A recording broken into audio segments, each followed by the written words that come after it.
Nilikuwa nauliza hiyo mimba yenye baba alikutunga ulitoa ama iko? Polu wenye baba alikutunga iko? Polu baba yenye baba alikupea iko huko ama? Usikuwa kama ulitoa poli ya baba. Unajua vile baba alistruggle kutafuta last born kwako wewe.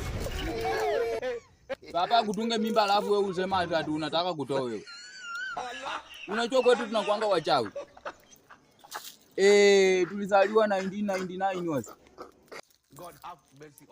Baba ngangana kumwaka chasa kutunge poli alafu wewe uende utoe. Wewe hujui baba yangu vizuri, wewe atakuwa kama kazi hivi kwa kichwa. Ulijaribu kutoa kwa last born kaito katoko, yani nakwambia katoto sijui kasichana ama kaboi sijui atakuja tukinda kwa hata nakatafutia tu nakatafutia tu kapana kama nakakali kama nakabonda katafutia tu kademo mapema karembo tu. Ukalinda tu vizuri akatoto ukalisha tu vizuri kagoma tu vizuri, kwa hiyo tumba akitoka hapa na keupe tu pepe. Tunaonanga baba yangu ni mweusi. Na mtoto asikujeka hapa kama ni mweusi kama baba yangu. Hiyo mimba ya baba, hiyo poli ya baba yangu itunzeko tu vizuri, uiweke chini ya kitanda tu vizuri.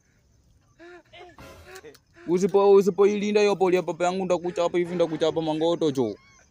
Au unifahamu vizuri jo. Baba yangu angangana kukutunga mimba na unaenda kutoa mimba jo. Hapana anyeta.